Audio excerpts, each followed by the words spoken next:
لا شريك له تعظيما لشأنه وأشهد أن محمدا عبده ورسوله الداعي إلى رضوانه اللهم صل عليه وعلى آله وأصحابه وإخوانه. Para pemirsa yang dirahmati oleh Allah Subhanahu wa taala, pada kesempatan kali ini kita melanjutkan pembahasan kita dari syarah kitab Tauhid, dan biiznillah insyaallah pada kesempatan kali ini kita akan membahas bab ke-55 dan juga bab ke-56. Adapun bab ke-55 judulnya la yus'alu biwajhillahi illal jannah. Bab tentang la yus'alu biwajhillahi illal jannah. Tidaklah meminta dengan bertawassul dengan wajah Allah kecuali meminta surga. Ya.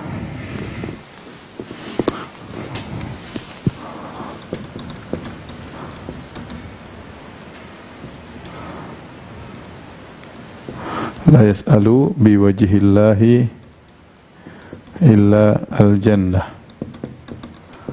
Itu tidak boleh seorang meminta dengan menyebut wajah Allah kecuali surga, yaitu tidak boleh meminta dengan menyebut dengan wajah Allah kecuali meminta surga.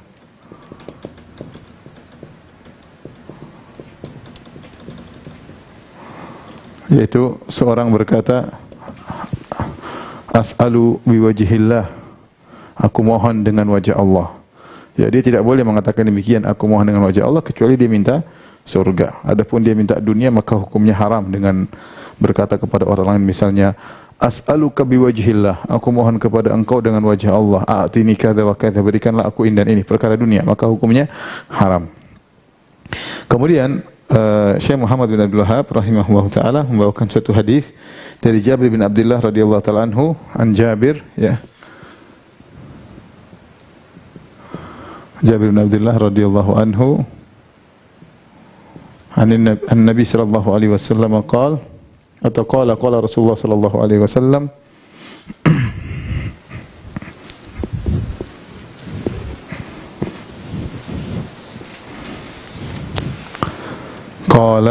qala Rasulullah sallallahu alaihi wasallam, Rasulullah sallallahu bersabda, la yus'alu biwajhillah ilal jannah, la yus'alu biwajhillah illa al-jannah. Tidak boleh mohon kepada Allah, tidak boleh mohon dengan menyebut nama Allah kecuali memohon surga, ilal jannata, ya. Hadis ini diperselisihkan oleh para ulama, ya. Jadi maknanya sama, tidak boleh memohon dengan wajah Allah kecuali dalam rangka meminta surga, ya. Hadis ini khilaf di kalangan para ulama tentang sahihnya atau tidaknya. Al-Dhiya Al-Maqdisi dalam kitabnya hadis, ya, Al-Hadis Mukhtarah, beliau mensahihkan hadis ini, ya. Kenapa? Karena pada perawinya ada perawinya bernama Sulaiman, ya, ada perawi bernama Sulaiman bin Mu'adz. Sulaiman bin Mu'adz. Nah, Sulaiman bin Mu'adz ini khilaf ulama tentang kredibilitasnya, khilaf ulama tentang kesikohannya.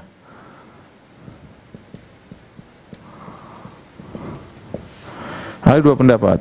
Pendapat pertama mengatakan dia adalah rawi yang dhaif. Ini adalah mayoritas ahli hadis.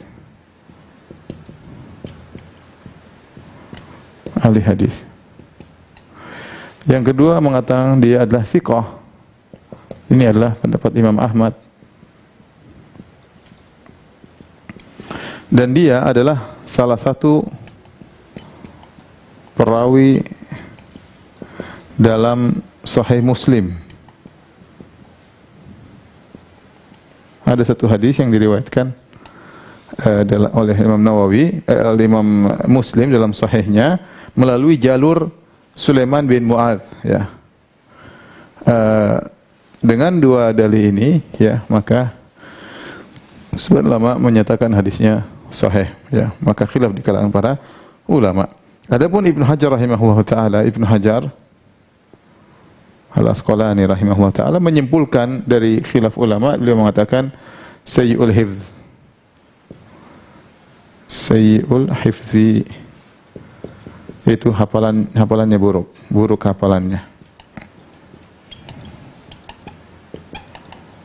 atau hafalannya ya, hafalannya. Allah alam bisawab, kita bersama jumhur mayoritas ulama bahwasanya hadis ini adalah hadis yang dhaif ya. Tapi maksud saya ini ada khilaf di kalangan para ulama, sebagian mensahihkan, sebagian mendhaifkan.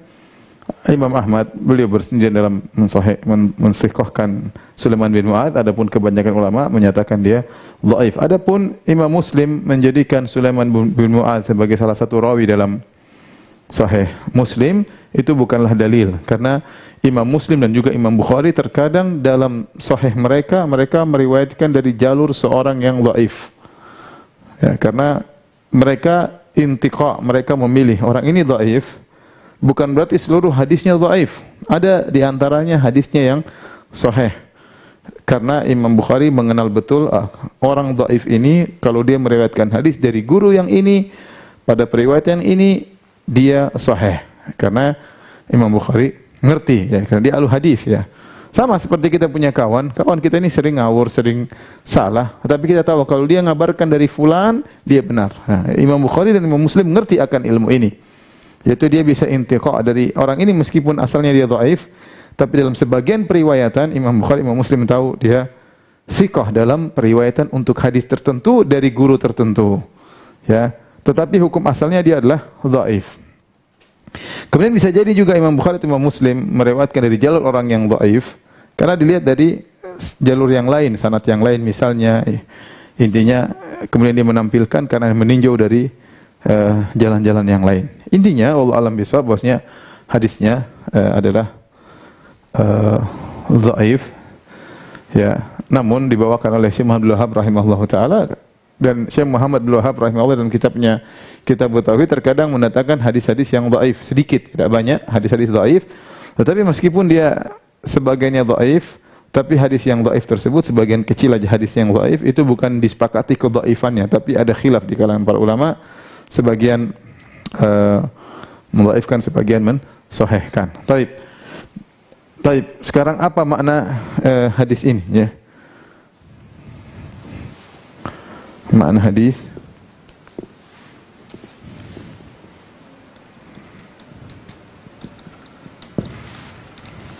Jadi dalam hadis ini Nabi sallallahu alaihi wasallam bersabda, la yus'alu biwajhillah ilal jannah. Janganlah seseorang memohon dengan menyebut wajah Allah kecuali surga ya, kecuali surga. Maksudnya apa? Maka kita lihat di sini, kalau meminta perkara dunia dengan menyebut wajah Allah, maka hukumnya haram.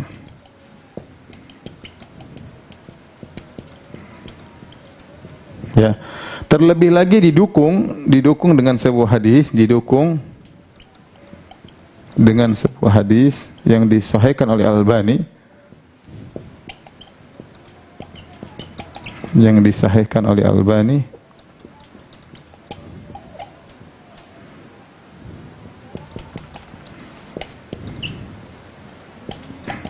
rahimahullah ta'ala. Nabi SAW bersabda, mal'unun man sa'ala biwajihillah. Ya, terlaknat orang yang memohon dengan wajah Allah, menyebut wajah Allah.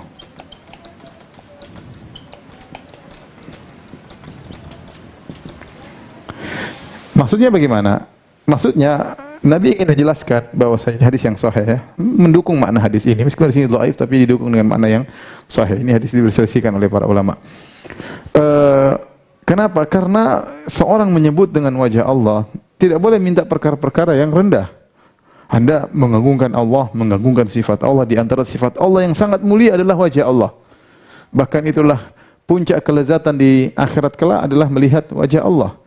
Oleh karena Nabi SAW berdoa dalam doanya, As'aluka ladzatan nadhari ila wajhik. Aku mohon kelezatan memandang wajahmu. Berarti wajah Allah ini sifat khusus, spesial. Maka kalau Anda meminta dengan menyebut wajah Allah, maka tidak boleh minta perkara dunia. Baik minta kepada Allah Subhanahu wa taala ataupun minta kepada manusia, misalnya mengatakan wahai fulan as'aluka biwajhillah, aku mohon kepada engkau dengan menyebut nama Allah, maka tidak boleh. Minta dunia enggak boleh. Atau minta kepada Allah, ya Allah aku memohon dengan wajahmu, minta dunia, enggak boleh. Nabi melarang. Tidak boleh mohon dengan menyebut nama Allah kecuali surga. Kenapa? Karena ini sifat yang spesial. Adapun kalau menyebut Allah saja maka boleh. Hadis adapun dengan menyebut nama Allah saja ya maka boleh. Dengan menyebut Allah saja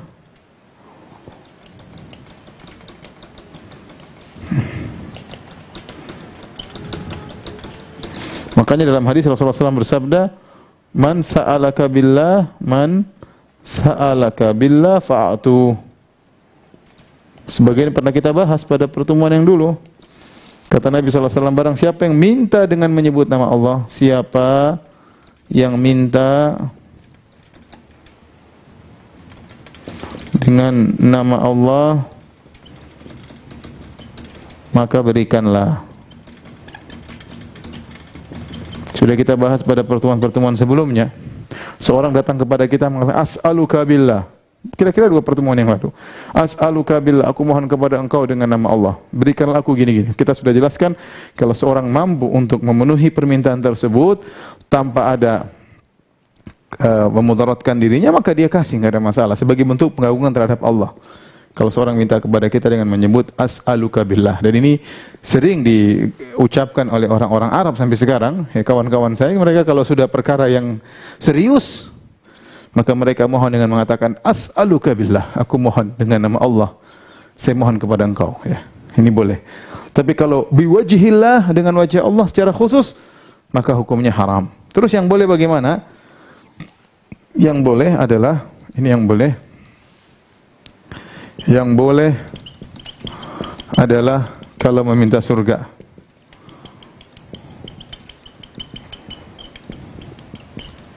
Meminta surga ini ada beberapa modelnya. Meminta surga, ya.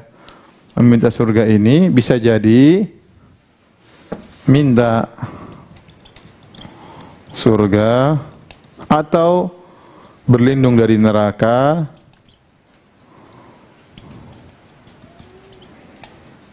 atau berlindung dari kemarahan, berlindung dari kemurkaan Allah. Ini semua maknanya sama, ya. Seorang minta surga, sama aja minta berlindung dari neraka berarti minta surga. Dia boleh Allahumma as'aluka biwajhikal karim an tu'idhani minan nar. Ya Allah, aku mohon dengan wajahmu yang mulia, jauhkanlah aku dari neraka jahanam. Sama berarti as'aluka biwajhikal karim al jannah. Ya Allah, aku mohon kepada engkau dengan wajahmu, aku minta kepada engkau surga. Berarti ya, boleh, ya. Ini meminta perkara dunia, menyebut wajah Allah, maka hukumnya haram. Ini baik minta kepada Allah, apalagi minta kepada apa? Minta kepada manusia. Tidak boleh, semuanya haram. Kalau ini hanya boleh minta kepada siapa? Kepada Allah semata. Kepada Allah semata. Baik. Maka semua permintaan ini kalau menyebut wajah Allah maka boleh, ya. Berlindung dari neraka, ya, berlindung dari kemarahan Allah Subhanahu wa taala boleh. Sebagai contoh dalam hadis, ya. Ini contoh, ada 2 hadis. Contoh. Hadis pertama, hadis riwayat Al-Imam Al-Bukhari, Yaitu tatkala Nabi SAW membacakan firman Allah Subhanahu wa taala, "Qul huwal qadiru ala an yab'atha 'alaikum 'adzaban min fawqikum aw min tahti arjulikum aw yalbisakum syi'an wa yudhiqa ba'dakum ba'sa ba'd." Dalam surat Al-An'am. Yaitu tatkala ayat tersebut, katakanlah bahwasanya dialah Allah mampu untuk menurunkan azab dari atas kalian. Maka Nabi berkata, "A'udzubika biwajhik." Ya, aku berlindung kepada engkau dengan wajahmu ya Allah. A'udzu biwajhik, ya. A'udzu biwajhik, aku berlindung dengan wajahmu ya Allah. Berlindung dari kemurkaan Allah Subhanahu wa taala. Kemudian Allah melanjutkan, ya, au min tahti arjulikum, dan Allah mampu untuk memberikan adab dari bawah kaki kalian. Nabi juga berkata, a'udzu biwajhik, aku berlindung kepada engkau ya Allah, aku berlindung dengan wajahmu. Nabi mengatakan biwajhik, dengan wajahmu. Au yalbisakum syi'an wa yudhiqu ba'dakum ba'sa ba'd, atau Allah menjadikan kalian bercerai-berai dan kalian saling memberi kemudaratan satu dengan yang lainnya. Kata Nabi, hadza ahwan, ini lebih ringan. Intinya Nabi ternyata berlindung dengan wajah Allah untuk berlindung dari kemurkaan Allah Subhanahu wa taala. Hadis yang kedua tentang kisah Nabi diusir sallallahu alaihi wasallam, diusir dari Taif. Dalam hadis yang panjang, saya bacakan hadisnya. Ketika Nabi sallallahu alaihi wasallam diusir dari Taif, kemudian Nabi sallallahu alaihi wasallam berdoa, ya, dengan hadis doa yang panjang. Kata Nabi sallallahu alaihi wasallam, Allahumma ilaika ashku dha'fa quwwati wa qillata hilati wa hawani 'alan nas. Ya Allah, aku mengeluhkan kepada Engkau lemahnya kekuatanku dan sedikitnya kemampuanku. Wa hawani 'alan nas, aku dihina oleh orang Taif. Ya arhamar rahimin, wahai zat yang maha pengasih lagi maha penyayang. Anta arhamur rahimin, Engkau adalah zat yang paling penyayang di antara yang menyayangi. Ila man takiluni, kepada siapa engkau serahkan diriku ya Allah. Ila aduin yatajahamuni, apakah kau serahkan aku kepada musuh yang bersikap kasar kepadaku, yaitu Taif. Au ila qaribin malaktahu amri, atau kau serahkan aku kepada orang yang dekat, qarib, kerabat, tapi dia menguasai diriku. Illam taqud ghadbana alayya fala ubali. Kemudian kata Nabi sallallahu alaihi wasallam setelah mengeluhkan tentang kesedihannya kepada Allah, beliau mengatakan, kalau kau tidak murka kepadaku ya Allah, aku tidak peduli. Ghairu anna afiyataka ausa'uli, akan tapi aku lebih berharap, ya, keselamatan darimu. Kemudian beliau berkata, a'udzu binuri wajhika alladhi asyraqat lahu adh-dhulumat. Aku berlindung dengan cahaya wajahmu, yang dengan cahayamu tersebut maka segala kegelapan akan menjadi terang benderang. Wa shala alaihi amrud dunya wal akhirah, dengan wajahmu, dengan cahaya wajahmu maka seluruh perkara dunia dan akhirat menjadi baik. Antun zila bi ghadabak, ya, au tuhilla alayya sakhatak. Aku berlindung dengan cahaya wajahmu dari engkau menimpakan kemarahanmu kepada aku, dan daripada engkau menurunkan kemurkaanmu kepada aku. Di sini Nabi berlindung juga dengan cahaya wajah Allah, tapi untuk berlindung dari kemurkaan Allah Subhanahu wa taala. Jadi intinya tidak boleh seorang mengatakan, memohon a'udzu biwajhillah atau as'aluka biwajhillah, aku mohon dengan wajah Allah, atau aku berlindung dengan wajah Allah, kecuali untuk perkara surga, atau terlindung dari neraka jahanam, atau terlindung dari kemurkaan Allah Subhanahu wa taala. Adapun untuk perkara dunia maka tidak boleh. Yang boleh hanya mengatakan as'aluka billah. Dari sini kita tahu, perhatikan di sini. Tatkala ya tadi kita tidak boleh mohon dengan wajah Allah kecuali surga. Ya. Adapun perkara dunia tidak boleh kita mohon dengan wajah Allah. Apakah minta kepada Allah atau minta kepada manusia? Tidak boleh. Tetapi kalau mohon dunia dengan as'aluka billah, hanya billah saja, tanpa wajah, aku mohon kepada engkau dengan Allah, menyebut Allah, maka ini diperbolehkan.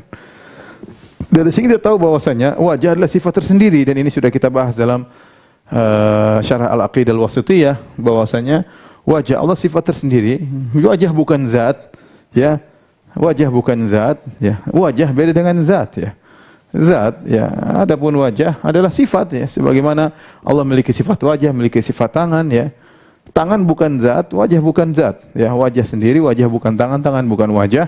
Makanya disebut secara khusus wajah. Kalau wajah sama dengan zat, ya berarti sama aja. Mohon kepada Allah atau mohon dengan wajah Allah tidak ada bedanya. Ternyata syariat membedakan antara memohon dengan wajah Allah hanya untuk minta surga, adapun mohon dengan Allah maka boleh perkara dunia. Dan ini maksud dari bab ini adalah dibawakan oleh Syekh Muhammad bin Wahab rahimahullahu taala untuk mengagungkan sifat-sifat Allah Subhanahu wa taala. Tidak boleh kita menyebut aku mohon dengan wajah Allah kemudian minta perkara dunia yang hina, yang rendah, yang akan sirna. Hanya boleh minta perkara yang tinggi, yaitu surga Allah Subhanahu wa taala, selamat dari neraka jahanam. Ini berkaitan dengan bab nomor 55. Setelah ini kita akan masuk pada bab selanjutnya, bab 56. Kalau sudah tolong dihapus.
Baik, kita akan masuk pada pembahasan berikutnya, yaitu bab ma jaa fil law, bab nomor 56.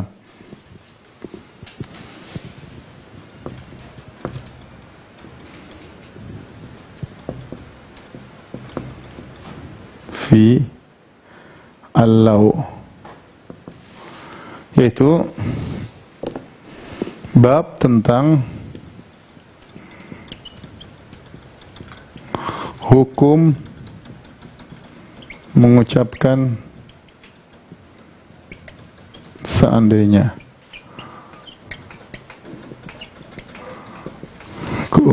Mengucapkan seandainya, ya. Apa hukumnya?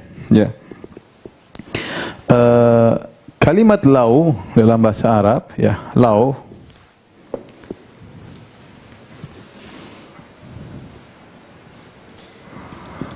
dalam bahasa Arab banyak penggunaannya, ya. Banyak penggunaannya.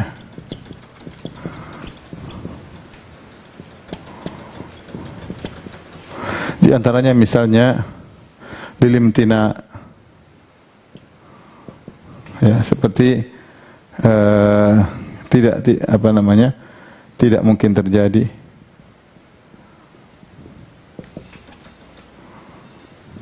Seperti firman Allah Subhanahu wa taala, "Lau kana fihima alihatun illallah lafasadata."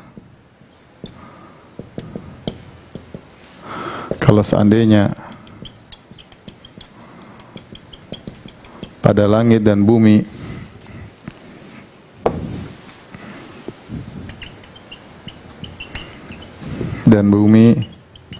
ada Tuhan-Tuhan selain Allah, maka rusaklah langit dan bumi.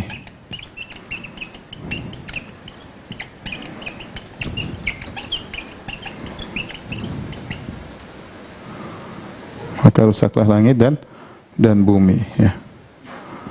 Ya, namun kita tahu bahwasanya di langit dan di bumi, ya, tidak ada Tuhan selain Allah Subhanahu wa ta'ala, ya. Tidak ada Tuhan selain Allah Subhanahu wa ta'ala. Oleh karenanya langit dan bumi dalam kondisi tidak rusak.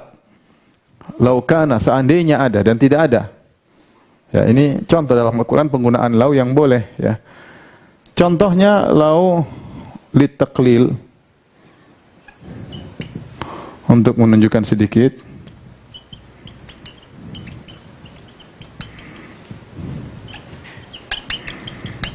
Seperti sabda Nabi sallallahu alaihi wasallam, qala sallallahu alaihi wasallam,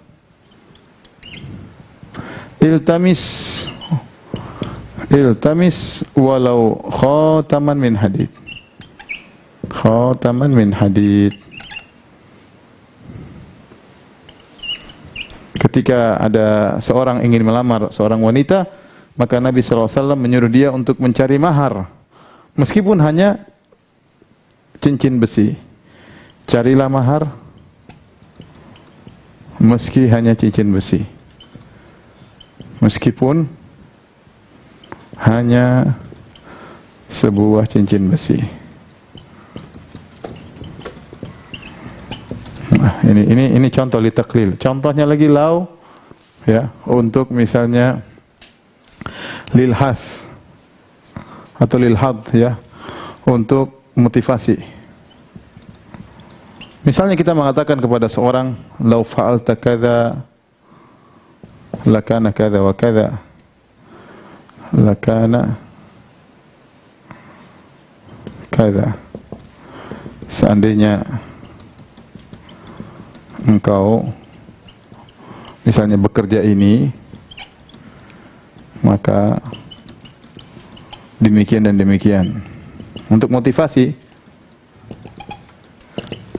Kemudian litamani, untuk angan-angan, ya, angan-angan seperti firman Allah Subhanahu wa taala, ya, antakula nafsu ya hasrata ala ma farrat fi jambillah wa in kuntu laminas sakhirin, atau taqula law anna li karratan fa akuna minal muhsinin, law anna Allah hadani lakuntu minal muttaqin, ya. Lau anna Allah hadani lakuntu minal muttaqin. Atau taqula hina taral azab, lau anna li karratan fa akuna minal muhsinin. Ini penyesalan orang-orang yang di akhirat, ya. Dia mengatakan, seandainya dahulu saya dapat hidayah dari Allah, sungguh saya akan menjadi orang bertakwa. Seandainya saya bisa kembali lagi, saya akan termasuk fa'akuna minal muhsinin, aku termasuk orang-orang yang baik. Ini tamanni, ya. Dan banyak masih ada lagi hal-hal penggunaan lau. Ini contoh dalam bahasa, ya. Ya. Contoh dalam bahasa, ya. Nah, lau yang dalam apa hukumnya? Apa hukumnya?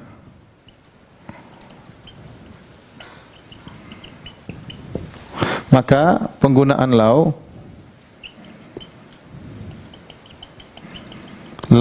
maksudnya seandainya, bisa dua, bisa haram, bisa halal, ya, atau boleh, bukan halal, bisa boleh.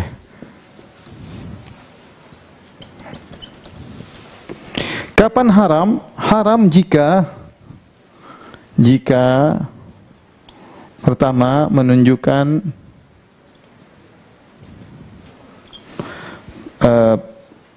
protes kepada takdir Allah. Kedua, menunjukkan protes kepada syariat.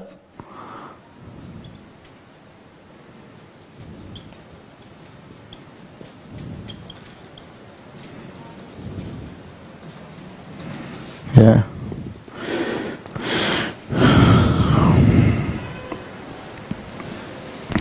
Boleh, ya, selain itu, ya. Selain hal-hal lain itu, ya.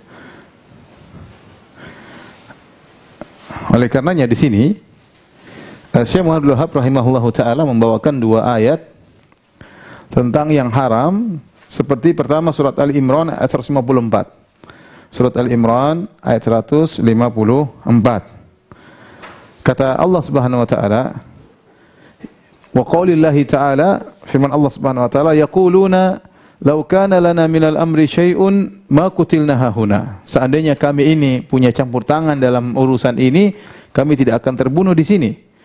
Allah bantah, "Qul law kuntum fi buyutikum la barazal ladzina kutiba alaihimul qatlu ila madaji'ihim." Katakanlah seandainya kalian berada di rumah-rumah kalian, sungguh akan orang-orang yang sudah ditakdirkan akan mati, dia tetap akan mati meskipun ya dia berada di rumah. Ayat ini dalam surat Al-Imran ayat 154 ya. Dia protes terhadap takdir Allah Subhanahu wa taala. Quran surat 3 ayat 154. Saya sampaikan maksud dari ayat ini ya. Jadi mereka berkata, yaquluna law kana lana, seandainya law kana lana minal amri syai'un, kami punya urusan dalam mengatur peperangan Uhud, ya, maqutilna hahuna, kami tidak akan terbunuh di sini, tidak akan kalah. Jadi ini ayat dalam surat Al-Imran berkaitan dengan perang Uhud. Berkaitan dengan perang Uhud. Kita ceritakan secara singkat, waktu itu Nabi sallallahu alaihi wasallam didapat kabar bahwasanya akan datang 3.000 pasukan dari musyrikin Arab, Quraisy ingin menyerang kota Madinah. Maka Nabi SAW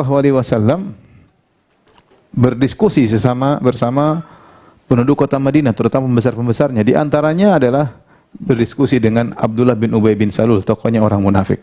Ketika itu setelah berdiskusi ternyata dua pendapat. Pendapat anak muda sama pendapat orang senior. Pendapat orang senior mengatakan kita dalam perang Uhud ini tidak perlu kita keluar ke Uhud, kita tunggu aja dalam kota Madinah. Kenapa? Manfaatnya banyak. Kalau kita tunggu berpos di kota Madinah, kemudian kaum Quraisy masuk di kota Madinah, maka kita mudah untuk menyerang mereka. Kenapa? Karena kita lebih tahu tentang lorong-lorong kota Madinah, mereka tidak ngerti. Kemudian anak-anak dan wanita-wanita bisa ikut perang, naik di atom, di tiang-tiang yang tinggi dan bisa ikut mana atau melempar mereka dari bawah. Sehingga lebih strategis kalau kita bertahan di kota Madinah dan tidak keluar ke Gunung Uhud. Ini pendapat senior-senior. Di antaranya pendapat Rasulullah SAW, pendapat Abu Bakar, pendapat Umar. Di antaranya pendapat Abdullah bin Ubay bin Salul, tokoh orang munafik. Kemudian pendapat kedua anak muda, mereka mengatakan, ya Rasulullah, kita dulu waktu masih musyrik, kita bukan jago kandang ya Rasulullah. Kita datangi musuh, kita lawan. Sekarang kita sudah Islam, ngapain kita jago kandang? Kita tidak nunggu orang kafir Quraisy datang ke kita. Kita keluar sambut mereka.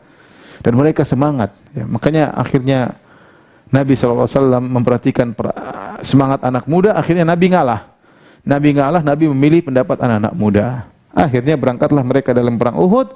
Terjadi kesalahan dan terjadi apa yang terjadi sehingga banyak yang meninggal dunia. Sekitar 72 orang mati syahid. Ketika itu ada yang nyeletuk orang munafik. Atau yang terpengaruh orang munafik. Menyeletuk dengan berkata, yaquluna law kana lana minal amri syai'un ma qutilna hauna. Coba kalau kita dikasih aturan ikut ngatur perang Uhud, tentu kita tidak akan terbunuh di sini. Kata para ulama, ini menunjukkan Syekh Sa'di rahimahullah dalam tafsirnya menyebutkan perkataan orang munafik ini, qul law kana yaquluna law kana lana minal amri syai'un ma qutilna hauna. Seandainya mereka mengatakan seandainya kami diberi kesempatan untuk ikut ngatur perang Uhud, kami tidak akan kalah. Menunjukkan mereka protes dengan takdir Allah. Allah sudah mentakdirkan terjadi mati syahid. Allah sudah takdirkan. Kenapa seandainya kita? Seakan-akan dia menyebut tentang masa lalu seandainya. Kemudian yang kedua menunjukkan bahwasanya dia menyalahkan Nabi sallallahu alaihi wasallam. Menyalahkan Nabi sallallahu alaihi wasallam. Seakan-akan pendapat Nabi itu keliru, membodoh-bodohi Nabi. Yang ketiga ujub terhadap diri sendiri. Kalau saya ngatur kita menang. Oleh karenanya lau di sini lau yang terlarang. Ya karena memprotes terhadap takdir Allah Subhanahu wa taala. Seandainya kalau saya ngatur kita tidak akan kalah. Padahal Allah sudah takdirkan terjadi demikian. Baik. Ayat yang berikutnya yang dibawakan oleh Syekh Abdul Wahab juga dalam surat Al-Imran juga masih dalam kisah perang Uhud. Yaitu firman Allah Subhanahu wa taala, ya. Alladzina qalu li ikhwanihim wa qa'adu law ata'una ma qutilu. Ya. Sama yang pertama tadi itu juga protes terhadap syariat, ya seakan-akan keputusan Nabi salah, ya protes terhadap apa? Syariat Allah, ya. Yang ayat kedua dalam surat Al-Imran 168, alladzina qalu li ikhwanihim wa qa'adu law ata'una ma qutilu qul fadra'u an anfusikumul mauta in kuntum shadiqin. Surat Al-Imran ayat 168. Ini perkataan juga orang munafik. Kata mereka, alladzina qalu li ikhwanihim. Mereka berkata kepada saudara mereka sama pejuang di kota Madinah dan mereka tidak ikut perang. Mereka mundur. Jadi perang Uhud itu pasukan berangkat 1000 orang dari kaum muslimin, kemudian 300 orang munafik mundur. Ketika terjadi perang Uhud, kemudian banyak kaum muslimin yang gugur dalam medan pertempuran. Mereka ngomong, "Lau ata'una", seandainya mereka dulu taat kepada kami. Taat kepada pendapat kami orang senior. Adapun Muhammad atau Asibyan, Muhammad sallallahu alaihi wasallam hanya mengikuti anak muda dan tidak nurut kepada kami orang-orang senior di kota Madinah. Protes terhadap syariat Allah Subhanahu wa taala. Ya, sama protes dan protes terhadap takdir. Lau ata'una ma qutilu, kalau mereka dulu taat kepada kami, orang-orang yang meninggal tersebut mereka tidak akan terbunuh. Kata Allah, "Qul fadarau an anfusikumul mauta in kuntum shadiqin." Kalau memang benar taat kepada kalian bisa menyelamatkan dari kematian, ya, kalian sendiri tidak bisa menyelamatkan diri kematian. Kenapa? Karena kematian sudah ditakdirkan oleh Allah Subhanahu wa taala. Man lam yamut bisayf mata bi ghairihi. Kata seorang penyair, siapa yang tidak mati karena pedang, dia akan mati dengan sebab yang lainnya. Ya, ta'addadatil asbab wal mautu wahid. Sebab-sebab kematian banyak dan kematian semuanya mengantarkan kepada satu tujuan, itu kematian. Meninggal dengan pedang, meninggal dalam medan pertempuran, meninggal dalam kecelakaan, meninggal karena sakit, meninggal karena virus, meninggal sebab meninggal banyak. Dan semua sudah ditakdirkan oleh Allah Subhanahu wa taala. Seakan-akan Allah berkata, kalau memang taat kepada kalian menyelamatkan dari kematian, coba selamatkan diri kalian dari kematian sendiri. Kalian pun tidak bisa menyelamatkan diri kalian dari kematian. Ya. Jadi perkataan lau yang haram adalah lau yang seperti itu, yang protes kepada takdir Allah, tidak menerima dengan takdir Allah, ya, protes atau tidak menerima, ya. Ini yang diharamkan. Adapun selain itu maka tidak mengapa. Tidak mengapa. Contoh, Nabi berkata, contoh,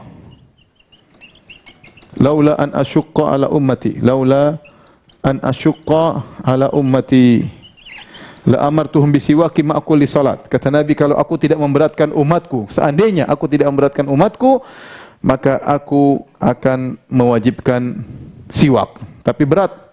Nabi menjelaskan masa depan, bukan protes dengan takdir Allah, bukan protes dengan syariat, bukan penyesalan yang masa lalu, tidak, ya.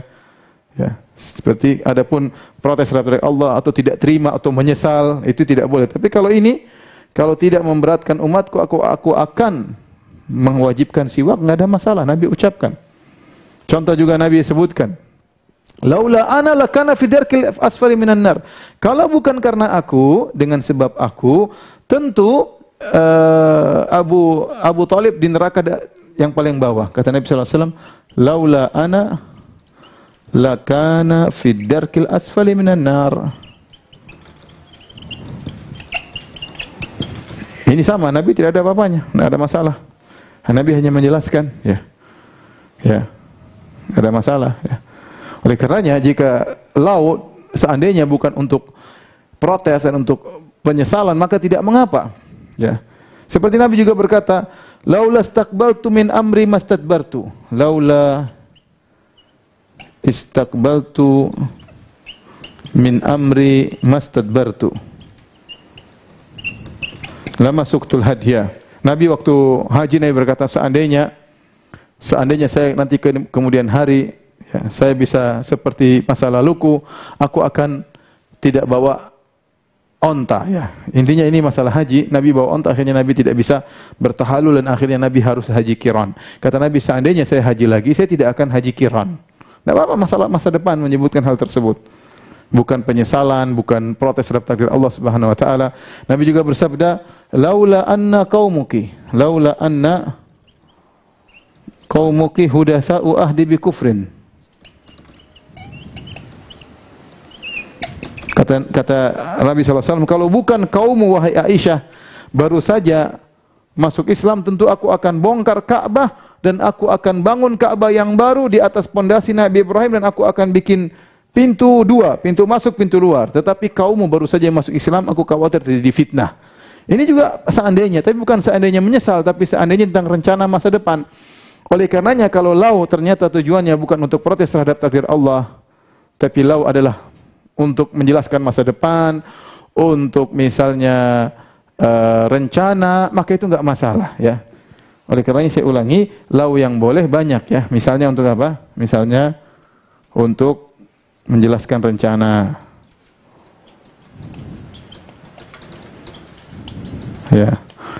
Ya, misalnya untuk menyemangati, untuk motivasi.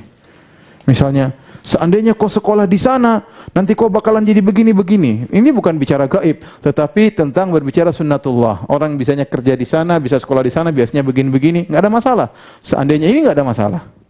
Jadi bukan semua perkataan seandainya haram. Seandainya tentang masa depan, ya, tentang rencana. Seandainya kalau kita bikin ini begini-begini, sih kita sering bicara. Seandainya kita bikin rencana begini, nggak ada masalah. Atau seandainya motivasi, seandainya kau hafal Quran, kau akan begini-begini, nggak ada masalah. Yang dilarang adalah kalau protes terhadap takdir Allah Subhanahu wa taala. Baik, kalau sudah tolong dihapus ya.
Baik, kita masuk pada dalil yang terakhir yang disebutkan oleh Syekh Muhammad bin Wahab rahimahullah taala. Ini dalil yang penting, yaitu sabda Nabi sallallahu alaihi wasallam, ya, al-mu'min al-qawi khairun wa ahabbu ila Allah minal mu'min ad-dha'if wa fi kullin khair, ya. Ihris ala ma yanfa'uka wasta'in billah wa la ta'jazanna. Fa in asabaka syai' fala taqul law anna fa'altu kadza wa kadza fa inna law taftahu amal syaitan. Nabi sallallahu alaihi wasallam bersabda, ihris ala ma yanfa'uk. Perhatikan sini. Dalil berikutnya sabda Nabi sallallahu alaihi wasallam.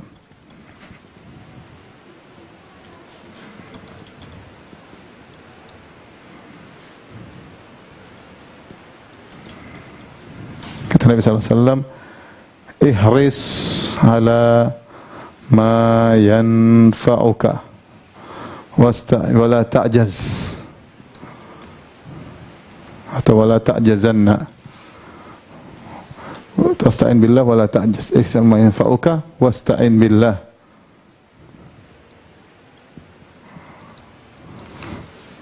Wala ta'jazanna, ya.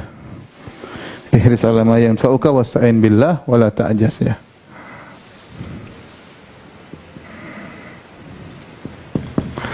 Kemudian kata Nabi sallallahu alaihi wasallam, wa in asabaka syai' fala taqul, ya, wa in asabaka syai'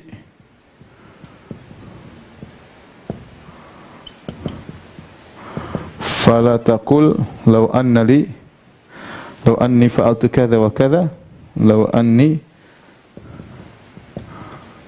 fa'altu kadza wa kadza lakana kadza wa kadza. Kadza lakana kadza, walakin kul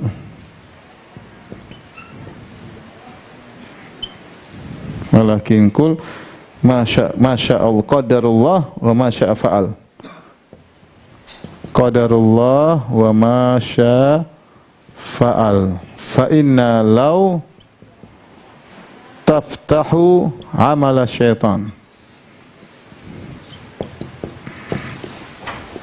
Perhatikan di sini, kata Nabi sallallahu alaihi wasallam, semangatlah mencari apa yang bermanfaat bagimu. Semangatlah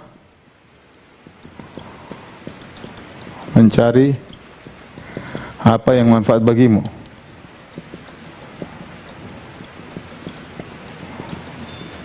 Minta tolonglah kepada Allah.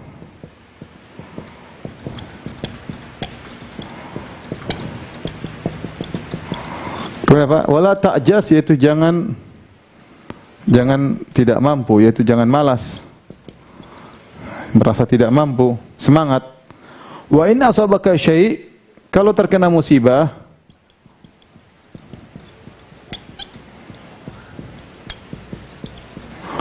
Fala taqul, jangan katakan seandainya, jangan katakan seandainya, jangan berkata seandainya aku begini-begini maka aku akan begini-begini.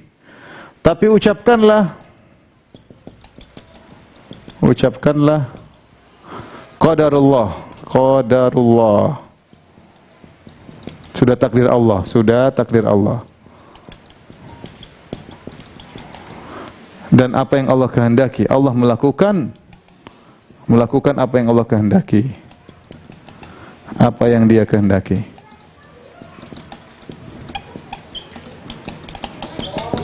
Sesungguhnya lau membuka pintu-pintu syaitan, sesungguhnya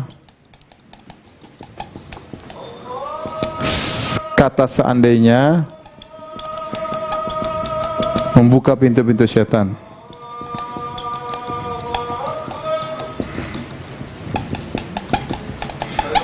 Baik, kita tunggu azan, habis itu kita lanjutkan sedikit lagi.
Baik, para pemirsa yang dirahmati Allah SWT, kita akan bahas hadis ini. Ya, saya hapus dulu ya.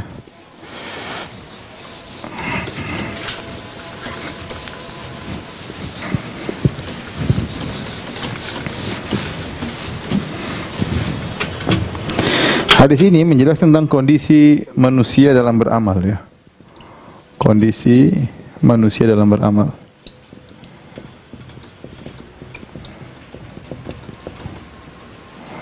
Yang pertama, sebelum beramal.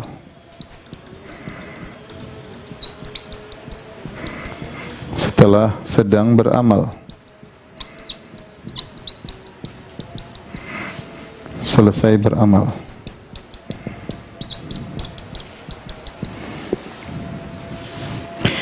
Apa yang diminta oleh syariat tatkala seorang beramal ya?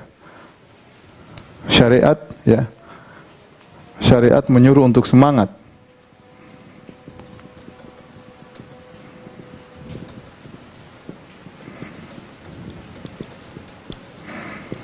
Ini syariat. Syariat menyuruh untuk semangat dalam meraih manfaat, dalam meraih manfaat, dalam meraih manfaat. Manfaat ini umum, ihris ala ma yanfa'u, kata Nabi, semangatlah untuk mencari apa yang bermanfaat, baik duniawi maupun ukhrawi, akhirat. Pokoknya bermanfaat kerjakan, bermanfaat bagi dirimu, semangat. Jadi syariat suruh kita semangat, bukan malas-malas, ya, tidak mau ngambil sebab, tidak mau ikhtiar, ya. Adapun syaitan, ya, syaitan, ya, memotivasi untuk malas. Memotivasi untuk malas. Malas berikhtiar. Setan malas, ya. Jangan, enggak usah, kata setan, enggak usah pergi, enggak usah berusaha. Setan, padahal syariat menyuruh kita semangat. Kita jangan buang-buang waktu, kalau kerja semangat, dunia atau akhirat semangat dua-duanya. Karena umur kita terbatas, setan enggak suruh malas-malas, santai-santai, enggak. Ketika sedang beramal, syariat menyuruh untuk apa? Untuk wasta'in billah. Wasta'in billah, minta tolong kepada Allah.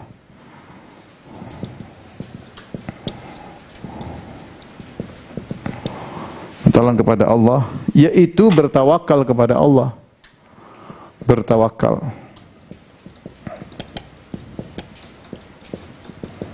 Sambil berikhtiar.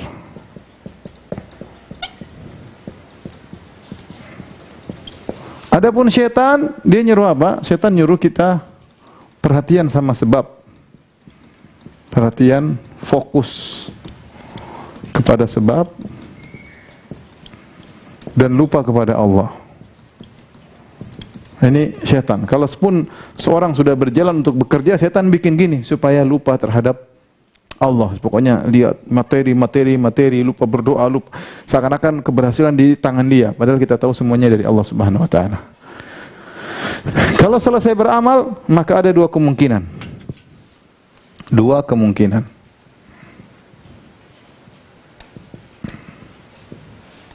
Berhasil sesuai keinginan,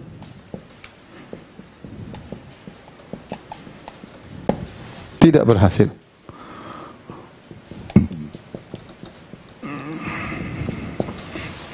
Kalau berhasil, maka syariat menyuruh apa? Bersyukur kepada Allah, ya, menyandarkan keberhasilan kepada Allah, bersyukur, tidak ujub. Bahwasanya semua ini karena Allah Subhanahu wa taala. Adapun syaitan, ya, menyuruh untuk apa? Menyandarkan keberhasilan kepada diri sendiri atau kepada sebab, ya. Lupa dia sendiri. Oh, ini karena saya, oh ini karena sebab ini, oh itu karena dokter, oh itu karena ini, karena anu. Syaitan maunya begitu kalau berhasil. Agar orang lupa bersyukur kepada Allah. Agar ujub dan lupa bersyukur.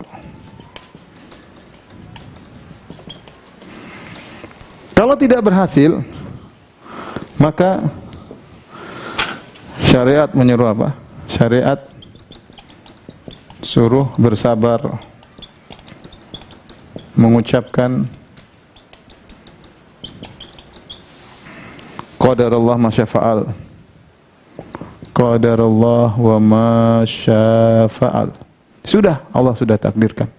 Syariat menyuruh demikian. Sudah, enggak usah protes, suruh sabar, serahkan kepada Allah, sehingga husnudzan kepada Allah Subhanahu wa taala, husnudzan kepada Allah. Husnudzan kepada Allah. Bagaimana cara berhusnudzan? Betapa banyak orang diberi keberhasilan lupa diri. Betapa banyak orang diberi keberhasilan ujub. Betapa banyak orang diberi keberhasilan kenikmatan malah mengantarkan kepada neraka jahanam. Betapa banyak orang dikasih musibah maka ingat kepada Allah. Betapa banyak dikasih musibah kembali kepada Allah. Betapa banyak orang dikasih musibah introspeksi terhadap dirinya. Betapa banyak dikasih musibah dia ingat nikmat-nikmat yang luar biasa agar dia tahu bagaimana nikmat kalau dikasih musibah.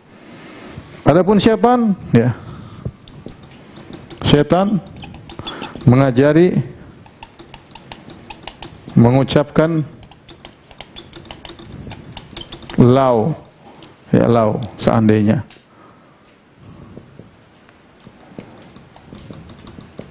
Buat apa? Agar sedih, dan setan ingin kita sedih, ya, berlebihan. Yang kedua, suudzon kepada Allah.